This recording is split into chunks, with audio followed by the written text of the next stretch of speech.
पहला क्वेश्चन है, dash is a social bond based on blood, marriage और adoption that joins individuals into families.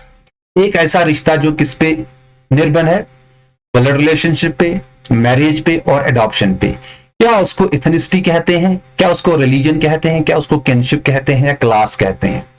देखो, ethnicity की बात करते हैं। इथनिसिटी होती है जो हमारा इथनिक ग्रुप होता है, जो हमारे एंसेस्टर्स जिससे जिससे हम बिलोंग करते हैं, तो इससे हमें कोई लेना देना नहीं अभी। इसके बाद रिलीजन की बात करते हैं, unified set of beliefs and practices.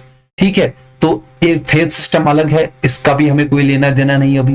अब यहां पे रही बात क्लास एंड किनशिप की। किनशिप को बोलते हैं हम रिश्तेदारी, द बॉन्ड ऑफ ब्लड और marriage which binds people together in a group is known as kinship. Class क्या होता है? Class is based on occupation. इसके साथ भी हमें अभी कुछ लेना देना नहीं है। तो यहां पे रहा हमारा option number C is the right answer, kinship. Kinship को ही कहते हैं the bond of blood, the bond of blood और marriage which binds people together is known as kinship. देखो, हम जिंदगी में 3 मौके हमें आते हैं रिश्ते बनाने के, ये आपको पूरा समझ में आना चाहिए। एक, जैसे ही हम जन्म लेते हैं तो ब्लड रिलेशनशिप में हमारे माँ बाप हमें मिल जाते हैं, भाई बहन मिल जाते हैं। उसके बाद थोड़े बड़े हो जाते हैं तो हमारी शादियां हो जाती है, थ्रू मैरिज हमारे रिश्ते नए आते हैं। इसके बाद हमारे समाज के अंदर कुछ ऐसे कपल्स हैं जिनके पास भगवान या हम कहेंगे कि अल्लाह ताला उनको बच्चे नहीं देता है, तो वो क्या करते हैं? अडॉप्ट करते हैं, या कोई जानबूझ के अडॉप्ट करते हैं। तो यहाँ पे क्या है, 3 मौके आते हैं हमें जिंदगी में रिश्ते बनाने के, तो इस चीज को बोलते हैं बेटा किनशिप। तो that's why the option number C is the right answer. इसके बाद हम दूसरे क्वेश्चन पे आ जाते हैं। Nuclear family is defined as, देखो, एक होती है ज्वाइंट फैमिली, दूसरी होती है न्यूक्लियर फैमिली। न्यूक्लियर फैमिली क्या होती है, अब यहां पे समझते हैं। क्या? Family in which only wife and husband live together, एक ऐसा घर जिसमें मियां बीवी रहते हैं, क्या उसको हम न्यूक्लियर फैमिली कहते हैं? दूसरा, family in which husband wife and their married children live together, एक ऐसा घर जिसमें माँ बाप और उनके मैरिड बच्चे रहते हैं, क्या इसको हम न्यूक्लियर फैमिली कहते हैं? Family in which husband wife and their children live together, एक ऐसा घर जिसमें माँ बाप और उनके बच्चे रहते हैं, क्या इसको न्यूक्लियर फैमिली कहते हैं? या family in which all brothers and their wives live together, जिसमें सारे भाई और उनकी बीवियां आपस में रहती है, क्या इसको हम घर कहते, सॉरी, न्यूक्लियर फैमिली कहते हैं? देखो, यहां पे जब ये बात करते हैं कि in which all brothers and wives, इसको हम न्यूक्लियर फैमिली नहीं कहते। यहां पे हमारा और एक है, family in which only wife and husband, इसमें लिमिट दी गई है, ओनली वर्ड से ये भी हट जाता है।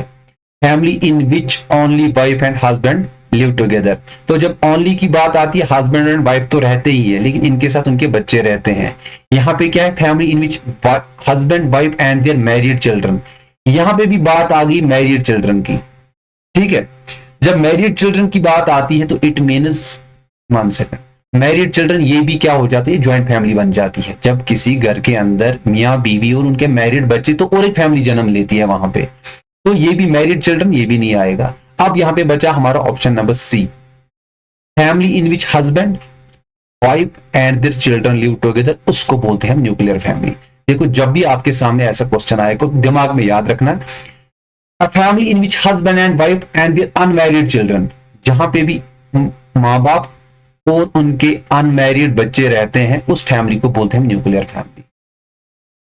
और जहां पे मैरिड बच्चे, वो तो ज्वाइंट फैमिली बन जाती है, अंकल आंटी रहते हैं तब भी ज्वाइंट फैमिली है। ठीक है, ये सारे इकट्ठे रहते हैं, अंकल आंटी वगैरह, उनके बच्चे, तो वो एक्सटेंडेड फैमिली बन जाती है। तो ये था आपका न्यूक्लियर फैमिली। इसके बाद हम सीधे आ जाते हैं क्वेश्चन नंबर 3 पे।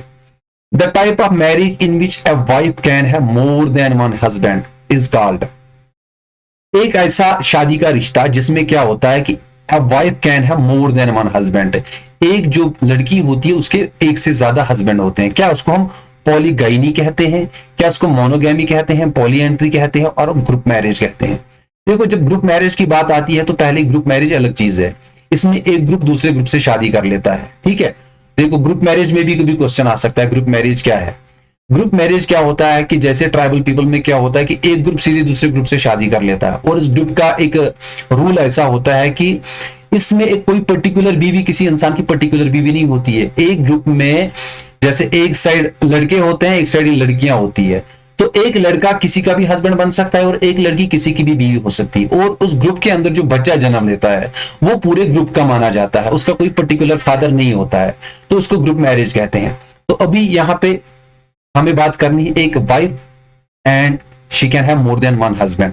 क्या उसको हम पॉलीगैमी कहते हैं, मोनोगैमी, और एक यहाँ पे टर्म आ गया मोनोगैमी होता है सिंगल मैरिज, जहां पे एक आदमी के पास एक बीवी होती है और एक बीवी के पास एक ही हस्बैंड होता है, उसको बोलते हैं मोनो। मोनो मतलब सिंगल, ठीक है।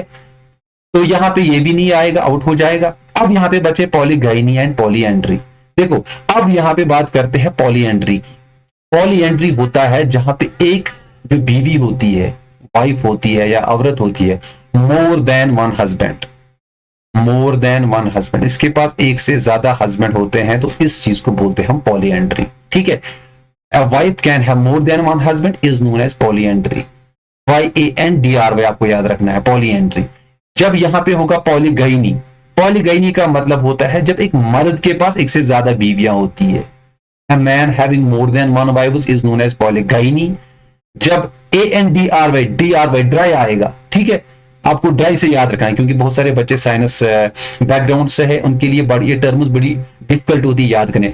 ड्राई को याद रखना है, जब ड्राई की बात आएगी तो इट मींस लड़की के पास क्या है, एक से ज्यादा हस्बैंड होते हैं। जब GYNY, ठीक है, पॉलीगैमी आएगा तो इट मींस एक मर्द के पास एक से ज्यादा बीवियां होती है। तो बढ़ते हैं आगे। अब हमारा क्वेश्चन नंबर 4 क्या कहता है, type of marriage, 1 second, type of marriage in which after the death of present spouse person is allowed to marry again is called.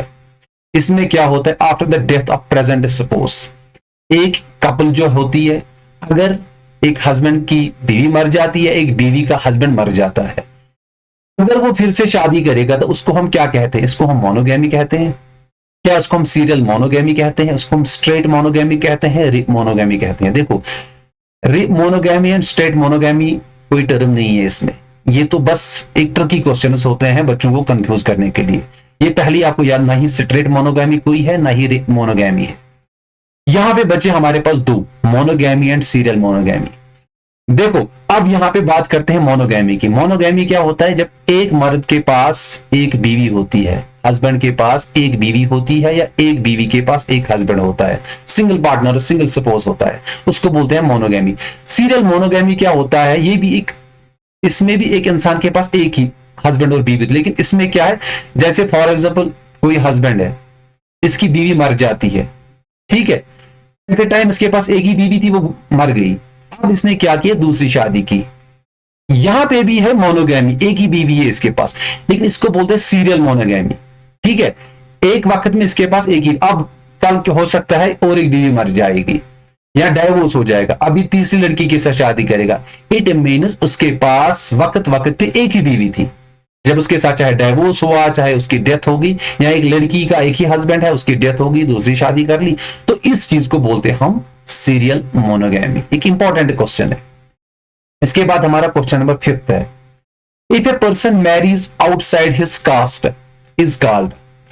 अगर एक इंसान अपने कास्ट को लेके दूसरे कास्ट में शादी करेगा, फॉर एग्जाम्पल यहां पे बात करते हैं ब्राह्मणस की, Kshatriyas, Vaishyas and Shudras. For example a person marries outside his caste, Brahmin, ठीक है, वर्णा सिस्टम में अलग कास्ट है, ब्राह्मण क्या करेगा, शादी करेगा वैश्या के साथ।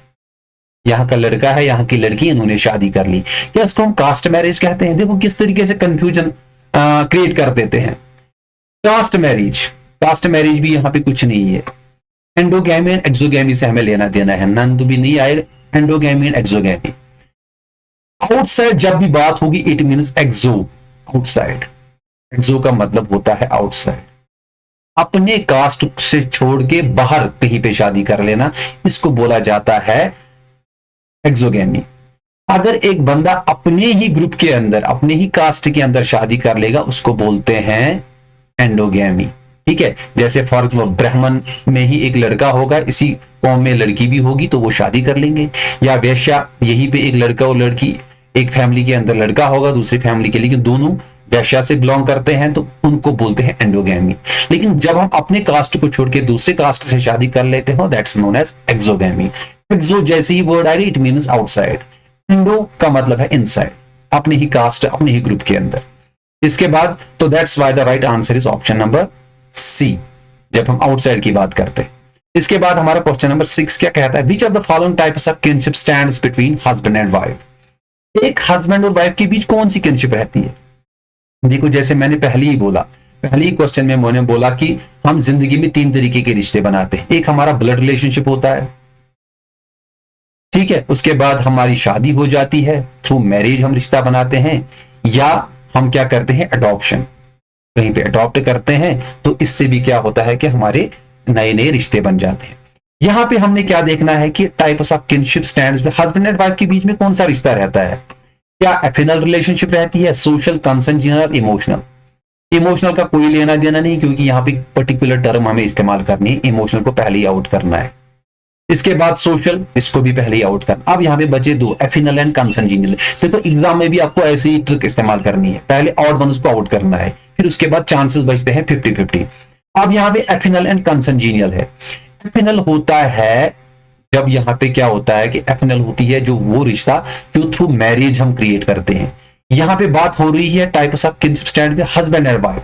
हस्बैंड एंड वाइफ के बीच जो रिश्ता होता है दैट इज एफिनल, क्योंकि वो शादी का रिश्ता होता है। That's why option number A is the right answer. अब यहाँ पे कंसेंजीनियल की बात करते हैं। कंसेंजीनियल वो रिश्ता है that's based on blood relationship. Blood relationship उसको बोला जाता है कंसेंजीनियल किनशिप या कंसेंजीनियस, ठीक है। तो यहां पे आपको याद रखना है ऑप्शन नंबर ए। एफिनल मीन्स जब मैरिज, थ्रू मैरिज हम कोई रिश्ता बनाते हैं उसको बोलते हैं एफिनल बॉन्ड, एफिनल किनशिप, और जो थ्रू ब्लड रिलेशनशिप उसको बोलते हैं कंसेंजीनियल। आगे बढ़ते हैं। हमारा क्वेश्चन नंबर 7 क्या कहता है, 1 सेकंड।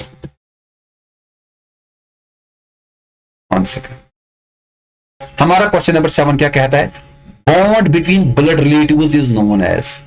जहां पे खूनी रिश्ता होता है, खून का रिश्ता होता है, उसको क्या बोलते हैं। क्या उसको टर्शियरी किनशिप कहते हैं, क्या इसको सेकेंडरी किनशिप कहते हैं, कंसेंजीनियल किनशिप कहते हैं, एफिनल किनशिप कहते हैं। देखो टर्शियरी किनशिप अलग है, ठीक है, सेकेंडरी किनशिप भी अलग है। एफिनल किनशिप होता है जिसमें हम क्या करते हैं थ्रू मैरिज हम रिश्ता बनाते हैं। तो यहां पे बचा हमारा ऑप्शन नंबर सी, कंसेंजीनियल किनशिप वो रिश्ता होता है that is created through blood. और जब हम ब्लड रिलेटिव्स की बात करते हैं दैट इज कंसेंजीनियल किन्स, ठीक है। इसके बाद हम बात करते हैं secondary kins are dash in number. देखो यहां पे आपको 3 क्वेश्चंस इसमें से आपको मिलेंगे। सेकेंडरी किन्स कितने होते हैं, प्राइमरी किन्स कितने होते हैं, टर्शियरी, एक ही बार आपको याद रखना है। प्राइमरी किन्स की बात करते हैं तो वो 8 होते हैं, ठीक है। सेकेंडरी किन्स की बात करते हैं तो वो 33 होते हैं नंबर में, और टर्शियरी किन्स की बात करते हैं तो 151 होते हैं। ये आपको एक ही बार याद रखना है। इसमें से कभी सेकेंडरी किन वाला क्वेश्चन आ सकता है, कभी टर्शियरी किन आ सकता है, कभी प्राइमरी किन। देखो अब यहाँ पे थोड़ा सा जल्दी जल्दी मैं आपको सिखाता हूं प्राइमरी किन किसको कहते हैं। प्राइमरी किन्स हमारे ब्लड किन्स होते हैं, जो हमारे खास रिश्ते होते हैं, ठीक है, जिनको हम सगा बोलते हैं, वो हमारे 8 होते हैं। इसके बाद जैसे हमारे अंकल होते हैं, बुआ होती है, मौसी होती है, तो उनको ये जो रिश्ते होते हैं उनको बोला जाता है सेकेंडरी किन्स। ये हमारे सामने होते हैं 33। इसके बाद हमारे cousins, paternal cousins, maternal cousins, जितने भी रिश्ते होते हैं तो वो हमारे 151 होते हैं। तो दैट्स व्हाई आपको याद रखना है 8 primary kins, secondary 33 and tertiary are 151। तो यहां पे बात आ रही है what secondary kins are dash in number. Secondary kins कितने होते हैं, शाबाश, सेकेंडरी किन्स हमारे पास ऑप्शन नंबर बी बचा है दैट इज 33। 151 टर्शियरी आ जाता है, 8 आ जाता है प्राइमरी, एंड 16 कुछ नहीं है। ये तो ऐसे ही आपको यहां पे कंफ्यूज करने के लिए रखा गया है। इसके बाद है what is celibacy, question number 9। Celibacy का मतलब क्या है, स्टेट ऑफ बीइंग अनमैरिड। क्या सेलिबेसी उस चीज को कहते हैं अगर इंसान थ्रू आउट लाइफ अनमैरिड रहता है, या अ voluntary abstention from marriage and sexual relation, एक ऐसा बंदा जो सेक्सुअल रिलेशन से दूर रहता है और क्या करता है कि अपनी लाइफ उस तरीके से गुजारता है कि अपने आप को बड़ा पायस समझता है, क्या उसको हम सेलिबेसी कहते हैं? या religious practice observed only by Monks and nuns, एक ऐसा जो रिलीजियस मॉन्क्स एंड नन्स होते हैं वो एज अ रिलीजियस प्रैक्टिस मतलब उसको अडॉप्ट करते हैं, क्या उसको हम सेलिबेसी कहते हैं? या a requirement imposed by law in certain societies, या ऐसा रिक्वायरमेंट जो हमें लॉ इंपोज करता है, ये भी नहीं आएगा। स्टेट ऑफ बीइंग अनमैरिड भी नहीं है। इसका जो राइट आंसर है that's option number B, a voluntary abstention from. Voluntary एक इंसान क्या करता है, सेक्सुअल रिलेशन से दूर रहता है और अपने आप को बड़ा पायस समझता है, तो थ्रू आउट अपने लाइफ वो शादी नहीं करता है, तो इस टर्म को बोला जाता है सेलिबेसी। देखो यहां पे भी स्टेट ऑफ बीइंग अनमैरिड, यहां पे भी बंदा अनमैरिड है, बट अनमैरिड का मतलब क्या होता है कि हो सकता है इसकी सेक्सुअल रिलेशन किसी के साथ है या इसने लाइफ में कुछ और किया होगा, तो इस चीज को एक बंदा प्रेजेंटली तो अनमैरिड है, that's why this is not the right answer. लेकिन यहां पे क्या है, voluntary abstention from marriage and sexual relations, ये बिल्कुल इन शादी से भी दूर रहता है और सेक्सुअल रिलेशनशिप से भी दूर रहता है, अपने आप को बड़ा पायस समझता है, तो इस टर्म को हम बोलते हैं सेलिबेसी। ठीक है, इसके बाद सीधे आ जाते हैं अपने क्वेश्चन नंबर 10 पे। हमारा क्वेश्चन नंबर 10 कहता है which of the following statement about covid is accurate. अब यहां पे बात आ गई इंपॉर्टेंट क्वेश्चन की, कोविड की। कोविड किसको कहते हैं? Covid is a term derived from Latin means father's love. क्या कोविड का मतलब होता है फादर्स, बाप का प्यार? या covid is a cultural practice where expectant mothers mimic the symptoms of pregnancy. एक ऐसा कल्चरल प्रैक्टिस जहां पे क्या करते हैं, मदर्स मिमिक मतलब कॉपी करते हैं या इमिटेट करते हैं द सिम्पटम्स ऑफ प्रेगनेंसी। या तीसरा हमारा क्या है, couvade is primary 1 minute, couvade involves expectant fathers taking on certain rituals और restrictions during their partners pregnancy. एक ऐसा मतलब कल्चर है जहां पे एक हस्बैंड क्या करता है कि जैसे ही उसकी जो वाइफ होती है अंडर प्रेगनेंसी, वो भी कॉपी करता है, इमिटेट करता है। जैसे अगर एक लड़की बेड पे सोना शुरू करेगी तो वो भी उसके पास में सोना शुरू कर देता है। ठीक है, किसको हम कोविड कहते हैं? देखो कोविड का मतलब क्या है, ठीक है, कोविड का मतलब होता है involves expectant fathers taking on certain rituals or restrictions during their partner's pregnancy। देखो आप मैं सिंपल टर्म में आपको कोविड समझाऊंगा यहाँ पे क्या है। ट्राइबल पीपल में अगर आप देखोगे आज भी ये कोविड पाया जाता है। वहां पे क्या होता है, जैसे उनकी बीवी अंडर प्रेगनेंसी होती है, अगर वो बोलेगी कि मुझे कोई चीज खानी नहीं है या मुझे खाने में नमक ज्यादा खाना है या कम खाना है, तो वो जो हस्बैंड होता है वो भी कॉपी कर लेता है, मुझे भी ऐसा ही नमक खाना है। या वो अगर वो बेड पे सोएगी फॉर एग्जाम्पल, तो वो भी बेड पे सोएगा। अगर वो बोलेगा कि मुझे गर्म पानी पीना है, तो बंदा भी बोलेगा मुझे गर्म। मतलब वो क्या करते हैं as a token of love, वो एक आपस में एक दूसरे से एक मतलब प्यार शेयर करते हैं, लव शेयर करते हैं। तो वो भी क्या करता है, कॉपी करता है, इमिटेट करता है अपनी बीवी की। अगर वो चिल्लाना शुरू करेगी तो वो भी दर्द महसूस करेगा, नहीं मुझे भी ऐसा दर्द होता है। तो इस प्रोसेस को बोला जाता है कोविड। एक इंपॉर्टेंट टर्म और अक्सर एग्जाम्स में ये क्वेश्चन पूछा जाता है। इसके बाद question number 11, what does patrilocal residence refer to in anthropology. Anthropology में पैट्रिलोकल रेजिडेंस क्या होता है? देखो रेजिडेंस होता है हम कहां पे रहते हैं, एक होती है हमारी मैट्रिलोकल रेजिडेंस, दूसरा होता है पैट्रिलोकल रेजिडेंस। मैट्रिलोकल रेजिडेंस होता है जब शादी के बाद एक लड़की जो उनकी मां होती है उनके घर में रहना शुरू करेंगे। ठीक है, पैट्रिलोकल क्या होता है, जब फादर के घर में रहना शुरू कर। देखो a system where married couple live with the near husband's parents after marriage, उसको बोला जाता है क्या, इसको पैट्रिलोकल बोला जाता है। Where married couples live with near the wife's parents, जो बीवी के घर वाले होते हैं वहां पे रहना शुरू करें, क्या उसको हम पैट्रिलोकल बोलते हैं। A system married couple live independently, अपनी मर्जी से जहां पे रहना पसंद करेंगे, क्या उसको हम पैट्रिलोकल बोलते हैं। या a system where married couples move frequently between the homes of both sets of parents, चाहे लड़की के घर में रहें या लड़के के घर में रहें, क्या इसको हम पैट्रिलोकल रेजिडेंस कहते हैं। ठीक है, लेकिन यहां पे क्या कहते हैं, option number A is the right answer. A system where married couples live और नियर द हस्बैंड्स पेरेंट्स। देखो पैट्रिलोकल जहां शादी के बाद लड़के के घर में लड़की रहती है उसको बोला जाता है पैट्रिलोकल। मैट्रिलोकल जहां पे एक लड़का शादी के बाद लड़की के घर ही जाता है और उन्हीं के साथ रहता है, जैसे हमारी सोसाइटी के घर जमाई होता है, घर जमाई क्या करते हैं, लड़की के घर में ही रहता है, उसको बोला जाता है मैट्रिलोकल रेजिडेंस। मैट्रिलोकल रेजिडेंस क्या होता है, जहां पे शादी के बाद लड़के के घर में ही लड़की रहती है और उनके इन लॉज जो होते हैं, उनके जो लड़के के जो फादर वगैरह होते हैं उनके साथ रहते हैं, तो उसको बोला जाता है पैट्रिलोकल। शादी के बाद लड़की लड़के के घर में रहेगी, पैट्रिलोकल। शादी के बाद लड़का लड़की के घर में रहेगा तो मैट्रिलोकल। तो ये आपको यहाँ पे याद रखना है, option A is the right answer. इसके बाद हमारा क्वेश्चन नंबर 12 है, what is the avunculate system. Avunculate किसको कहते हैं, a form of government led by uncle figure, a form of government led by uncle figure जिसमें आपको अंकल मिलेंगे, या a kinship system where maternal uncles hold significant authority, जहां पे क्या एक ऐसा kinship system जहां पे जो मामा जी होता है, हमारा मैटरनल अंकल जो मामा होता है, उसकी एक सिग्निफिकेंट अथॉरिटी होती है और उसको ज्यादा वैल्यू दिया जाता है, या a religious practice involving the worship of ancestral uncles, जो एक क्या ये एक रिलीजियस प्रैक्टिस है जहां पे जो हमारे एंसेस्ट्रल अंकल्स हैं उनको पूजा जाता है। That's not the right answer. A system of inheritance where property is passed down from uncles to their nephews, एक ऐसी प्रोसेस जहां पे प्रॉपर्टी जो होती है वो थ्रू अंकल्स हमें मिल जाती है, उनके nephews को मिल जाती है। That's not the right answer. And अब यहाँ पे बात करते हैं, the right answer is option number B. देखो एवेंकुलेट क्या होता है, जहां पे maternal uncle hold significant authority. हमारी सोसाइटी के अंदर कहीं कहीं पे ऐसा भी आपको आज भी देखने को मिलता है, जहां पे मामा जी को अपने बाप से ज्यादा प्यार किया जाता है। सर आप देखोगे जहां पे फॉर एग्जाम्पल जो हमारी सोसाइटीज के अंदर क्या होता है कि जब कोई मशवरा लेना पड़ता है तो पैट्रिलोकल में क्या होता है कि फादर ज्यादा वहां पे ये करता है। अगर मैट्रिलोकल की बात करते हैं तो वहां पे ज्यादा मामा जी ज्यादा मतलब ना मशवरे देता है, जो भी डिसीजन लेने होते हैं, तो उसको बोला जाता है एवेंकुलेट सिस्टम, जहां पे एक मामा जी जो होता है मैटरनल अंकल होता है उसको अपने बाप से ज्यादा वैल्यू दिया जाता है और वही डिसाइड करता है हमें अपनी फैमिली के अंदर किसकी शादी करनी है, बच्चे को कहां पढ़ाना है, बच्चे को क्या खाना है, क्या करना है, तो सारे डिसीजन सारी अथॉरिटी उसी के पास रहती है।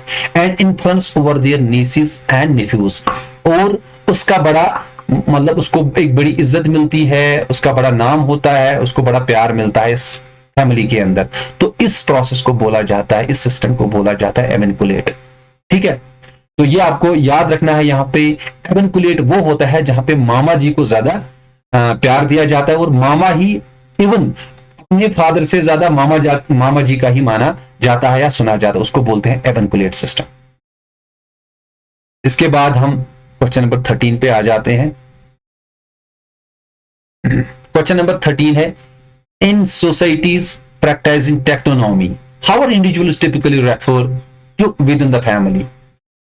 देखो यहां पे क्या है, टेक्नोनॉमी। टेक्नोनॉमी का मतलब क्या होता है, जब हम इंसानों को पुकारते हैं, जब हम अपने रिश्तेदारों को पुकारते हैं, हम एक पर्टिकुलर नाम लेते हैं। बाप को बोलना है फादर, माँ को बुलाना है जैसे मदर मम्मी, भाई को बोलते हैं भाई, एक पर्टिकुलर नेम्स देते हैं, सिस्टर बहन वगैरह। क्या इसको बोला जाता है, how are individuals typically refer to with in the family by their given names, अपने अपने नाम से पुकारा जाता है, by their occupation, by the name of their oldest sibling, by the name of their children. यहां पे क्या है, practising टेक्नोनॉमी।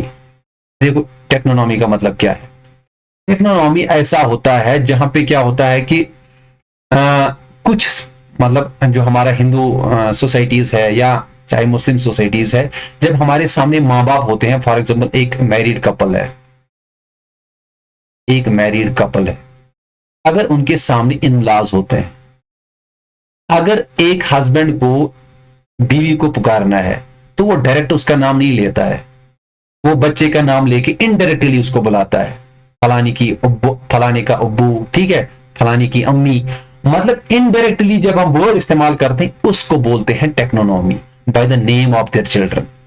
In societies practicing technonomy, how are individuals typically referred to within the family? किस चीज से हम एक दूसरे को रेफर करते हैं, बुलाते हैं, by the name of their children, इस प्रोसेस को बोला जाता है टेक्नोनॉमी। ये अक्सर होता है हमारी फैमिलीज के अंदर, जब शादी के बाद एक मियाँ बीवी अगर उनको आपस में बुलाना होगा तो वो क्या करते हैं, अगर उनके सामने इनलाज होते हैं, चाहे लड़की के घर में रहेंगे तो तब भी वो इनडायरेक्टली कहेगा, अगर लड़के के घर में रहेंगे इनलाज सामने होंगे तो तब भी हम क्या करते हैं, इनडायरेक्टली एक दूसरे को रेफर करते हैं, एक दूसरे को पुकारते हैं by the name of our children. तो इस प्रोसेस को बोला जाता है teknonymy. Question number 14, how does cohabitation refer to in a social context. यहां पे टर्म आ जाती है कोहैबिटेशन। कोहैबिटेशन किस चीज को कहते हैं? क्या the act of living together and sharing a domestic life without being married. एक लड़का लड़की एक साथ रहते हैं विदाउट बीइंग मैरिड, उन्होंने शादी नहीं की होती है लेकिन फिर भी इकट्ठे रहते हैं। अ form of religious ceremony practised by certain indigenous communities. एक ऐसी रिलीजियस सेरेमनी जो कि इंडिजियस कम्युनिटीज के जो लोग होते हैं वो उसको प्रैक्टिस करते हैं। क्या इसको हम कोहैबिटेशन कहते हैं? या legal arrangement between business partners and share accommodation, इसका भी कोई लेना देना नहीं है यहाँ पे। Traditional practice of communal living among nomadic tribes, इसका भी हमें यहाँ पे कोई लेना देना नहीं है। यहाँ पे बात आ रही है कोहैबिटेशन की। कोहैबिटेशन का मतलब क्या होता है? Option number A is the right answer, the act of living together and sharing a domestic life. मतलब एक लड़का लड़की बिना शादी के एक साथ रहते हैं, they share the sexual life, they share each and everything, but legally वो मैरिड नहीं होते हैं, तो इस प्रोसेस को बोला जाता है कोहैबिटेशन। क्योंकि रिसेंटली हमारे यूजीसी नेट में ऐसा एग्जाम, एक ऐसा क्वेश्चन आया था कोहैबिटेशन के बारे में। The act of living together and sharing a domestic life without being married, शादी नहीं हुई होती है, एक लड़का लड़की एक साथ रहते हैं, ठीक है, उन्होंने अपने घर बना लिया होता है डोमेस्टिक लाइफ, और दे शेयर द सेक्सुअल लाइफ, तो इस प्रोसेस को बोला जाता है कोहैबिटेशन। इसके बाद question number 15, what is group marriage. हमने पहले ही बात की ग्रुप मैरिज क्या होता है। ग्रुप मैरिज क्या होता है? ग्रुप मैरिज में एक ग्रुप दूसरे ग्रुप से शादी कर लेता है, और इस ग्रुप की खूबी क्या होती है? इस ग्रुप में अगर फॉर एग्जाम्पल से समझाएंगे। फॉर एग्जाम्पल दो ट्राइबल एरियाज हैं, दो ट्राइबल्स हैं, ट्राइबल एरिया में दो ट्राइबल्स हैं, एक का नाम है ए, दूसरे का नाम है बी। अगर ए में से 50 लड़के होंगे, बी में से 50 लड़कियां होंगी, तो इनकी शादी आपस में होती है, इनकी शादी होगी।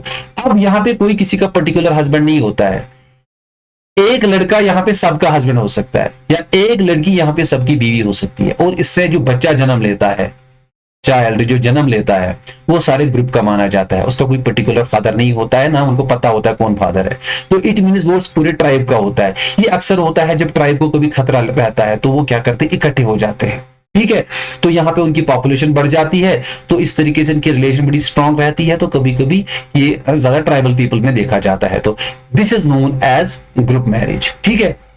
अब आगे बढ़ते हैं। अब यहाँ पे देखते हैं इसका आंसर क्या है। Option number A is the right answer. A form of marriage where individuals are allowed to have multiple spouses simultaneously.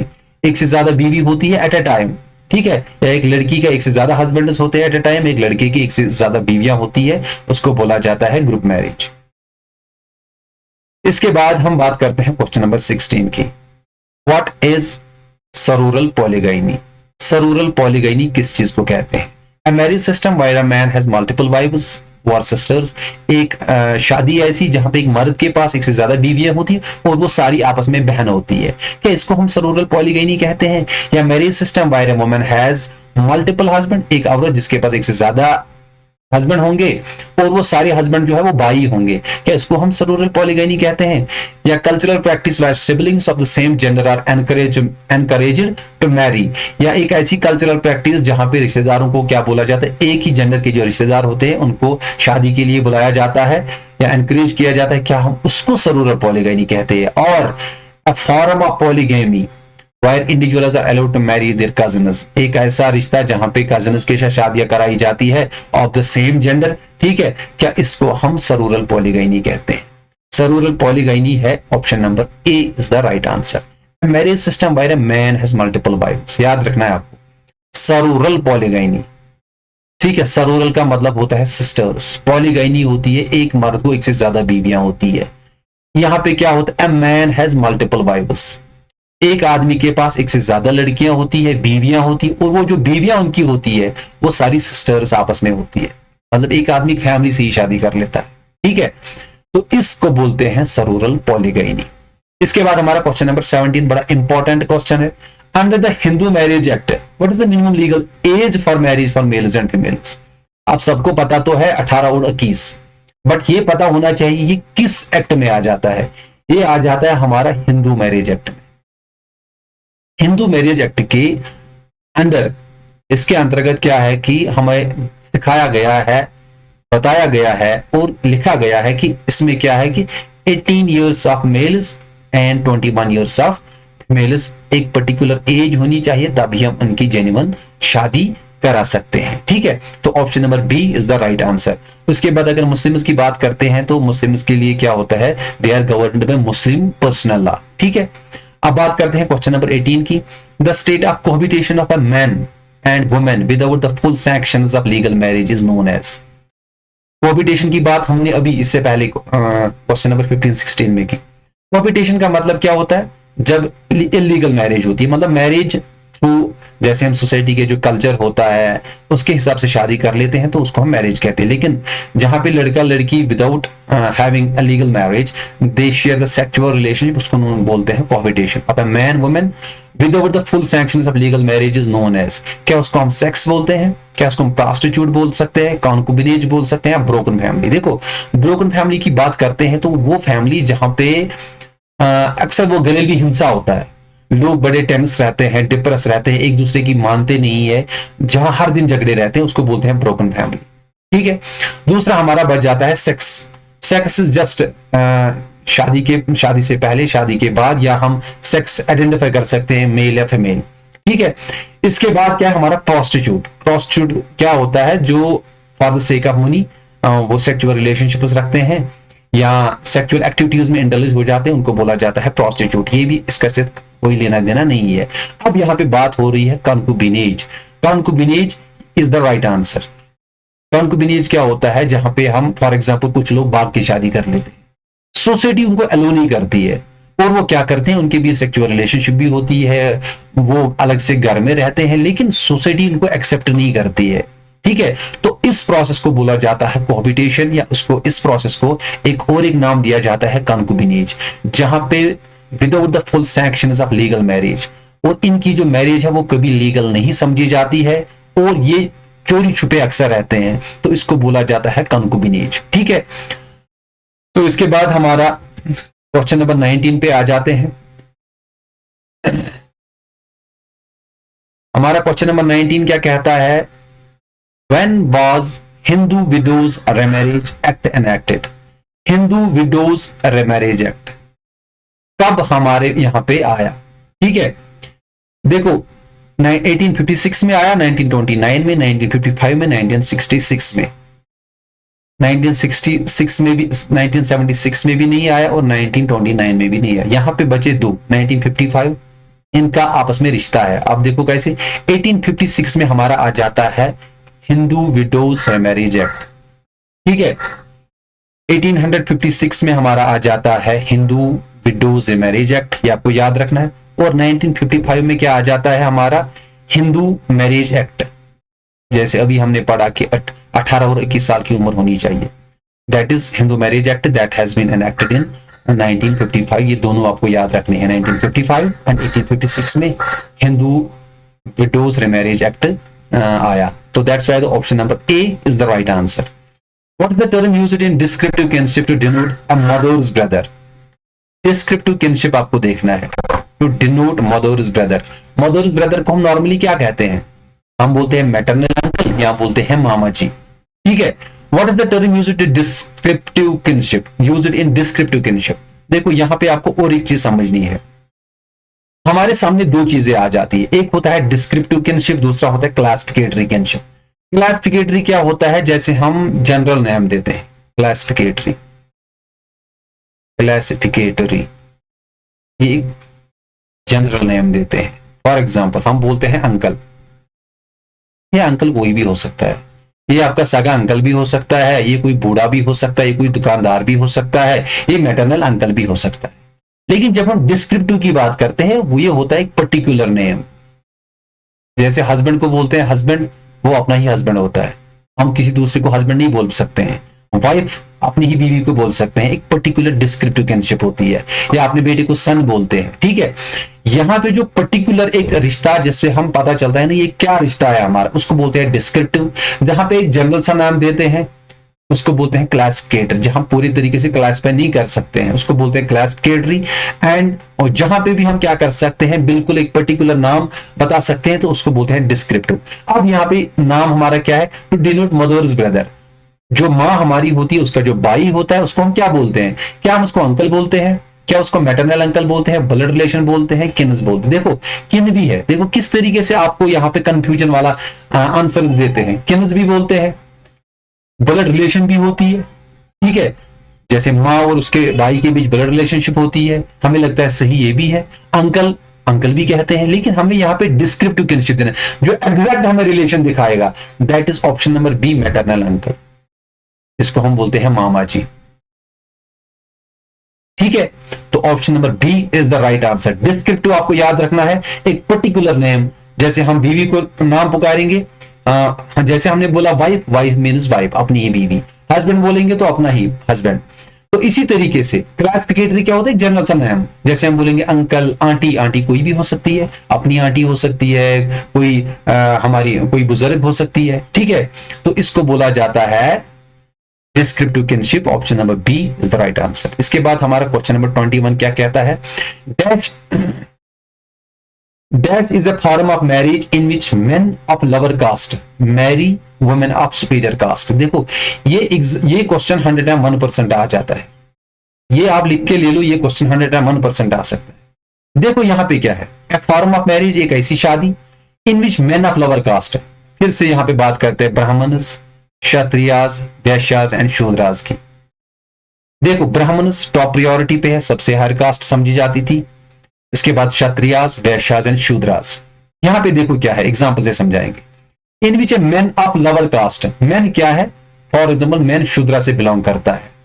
Women क्या करती है, सुपर कास्ट यानी कि सुपीरियर कास्ट, यहां पे ले लो ब्राह्मण कास्ट से वुमेन बिलोंग करती है, इनकी शादी हो गई, तो इसको क्या बोलते हैं, इसको एनोलोमा कहते हैं, इसको प्राटेलोमा कहते हैं, लिबरेट कहते हैं, सरोरेट कहते हैं। पहले हम इन टर्म्स को डिफाइन करेंगे, उसके बाद हमें पता चलेगा आंसर क्या है। देखो सबसे पहले जब हम बात करते हैं एनोलोमा की, ठीक है, एनोलोमा का मतलब क्या होता है, जहां पे मेन हायर कास्ट से बिलोंग करता है। एनोलोमा मेन जो होता है वो हायर कास्ट का होता है, वो जो वुमेन होती है वो लोअर कास्ट की होती है, उसको बोलते हैं एनोलोमा। प्राटिलोमा, प्राटिलोमा होता है जहां पे जो मर्द होता है वो क्या होता है, लोअर कास्ट से बिलोंग करता है, और जो वाइफ होती है वो हायर कास्ट से बिलोंग करती है, इसको बोला जाता है pratiloma. So option number B is the right answer. इसके बाद बचा लिबरेट। देखो लिबरेट क्या है, ये टर्म भी आपको याद रखनी है, ऐसे भी क्वेश्चन है, क्योंकि मैंने जानबूझ के ऐसा क्वेश्चन लाया ताकि इसमें से आपके 4 ऑब्जेक्टिव्स इसमें आपके एमसीक्यूज निकल सकते हैं। लिबरेट का मतलब क्या होता है, जब फॉर एग्जाम्पल एक आदमी होता है, जब किसी का फॉर एग्जाम्पल मियां बीवी होते हैं, हस्बैंड एंड वाइफ, अब किसी का हस्बैंड मर जाता है, यहां पे जो औरत है वो अकेली रहती है, तो यहां पे क्या होता है कि यहां पे ये औरत जो है मतलब किससे शादी करती है, जो उसका हस्बैंड होता है उसका भाई जो होता है। इट मीन एक लड़का जो होता है, जो मर्द होता है, वो अपनी भाभी से शादी कर लेता है, उसको बोला जाता है लिबरेट। अगर फॉर एग्जाम्पल कोई बंदा अपनी भाभी से शादी करेगा, जैसे ही उसका अगर उसका भाई मर गया तो अब उसकी भाई की जो बीवी होती है जिसको हम भाभी कहते हैं, अब वो क्या करेगा, हमारी सोसाइटीज के अंदर चाहे मुस्लिम सोसाइटीज है, कभी कभी ऐसा होता है कि बच्चों की परवरिश कौन करेगा, तो वो क्या करते हैं अपनी ही भाभी से शादी कर लेते हैं, तो उस शादी को हम बोलते हैं लिबरेट। सरोरेट क्या होता है, सरोरेट इसका उल्टा है। सरोरेट होता है जहां पे एक औरत जो होती है, फॉर एग्जाम्पल जो वुमेन होती है मैरिज विद सिस्टर्स हस्बैंड, जहां पे एक लड़की जो होती है अपने जीजा जी से शादी कर लेती है। फॉर एग्जाम्पल कोई 2 बहनें हैं, एक की शादी हो गई है, एक अभी अनमैरिड है, अगर किसी का हस्बैंड गुजर जाता है तो वहां पे क्या होता है, जो दूसरी बहन होती है वो अपने जीजा जी से शादी कर लेती है, उसको बोला जाता है सरोरेट। मतलब जो 2 लड़कियां थी जिस अब वो क्या है, एक ही हस्बैंड की बीवी बन जाती है, पहली तो गुजर गई है, उसको बोला जाता है सरोरेट, मतलब बहनें 2 शादी कर लेती है। लिबरेट क्या होता है, 2 भाई एक ही लड़की के साथ शादी कर लेते हैं। अब यहाँ पे केस एक है कि एक भाई मर चुका है, अब दूसरा उसके साथ शादी कर लेता है, तो उसको बोला जाता है लिबरेट। ये आपको याद रखना है, एक बार आपने इसको याद कर लिया तो then it is not difficult to opt this. तो इसके बाद हमारा ऑप्शन बचा प्राटिलोमा। प्राटिलोमा इज जहां पे मर्द छोटी कास्ट का होता है और औरत जो होती है हायर कास्ट की होती है। एनोलोमा जहां पे मर्द ही क्या होता है, अपर कास्ट का होता है, और औरत जो होती है वो लोअर कास्ट की होती है, तो उसको एनोलोमा बोला जाता है। तो pratiloma is the right answer of this very question. इसके बाद हमारा लास्ट क्वेश्चन बचा, who has said the women are unpaid servants of the house. देखो एक इंपॉर्टेंट टर्म है, ये आपको किसी भी जनरल नॉलेज में ऐसा क्वेश्चन पूछा जा सकता है। It is not necessary only in specialization और social sociology. Women are unpaid servants of the house. किसने बोला कि women unpaid servant of the house है? अब देखो कितना काम करते हैं हमारी माएँ बहनें, लेकिन उनको हम कोई तनख्वाह तो नहीं देते हैं, लेकिन for the sake of we people, for the love, वो सारा काम कर लेते हैं। क्या इसको हम option number A Ann Oakley ने दी है, सिविलिया वॉल्बे ने दी है और जेसिका बर्नर्ड ने दी है? The right answer is option number C, Jessica Bernard. Jessica Bernard ने कहा है women are unpaid servants of the house. Actually he was an American sociologist, एक अमेरिकन सोशियोलॉजिस्ट थे और फेमिनिस्ट स्कॉलर भी थे। फेमिनिस्ट का मतलब क्या था? जो वुमेन एम्पावरमेंट के बारे में बात करता था, वुमेन इश्यूज को ज्यादा हाईलाइट करता था। And also he was an associate professor in Texas university, America के अंदर जो टेक्सास यूनिवर्सिटी है उसके एसोसिएट प्रोफेसर थे। That's why the Jessica Bernard is the right answer, option number C. तो ये था आज आपका MCQ. I hope you have understand. और मैं आपसे फिर एक बार कहता हूं कि आज के सेशन में अगर आप लोगों ने इसको कवर कर लिया, समझ लिया, तो मैं आपको 101% एश्योरेंस देता हूं, मैरिज, फैमिली और किनशिप में से जो भी क्वेश्चन आता है इन्हीं में से, इसी से रिलेटेड आ जाता है। और 101% आई होप कि आप लोगों ने अच्छे से समझा होगा। And best of luck for your exam. मिलते हैं विद द नेक्स्ट टॉपिक।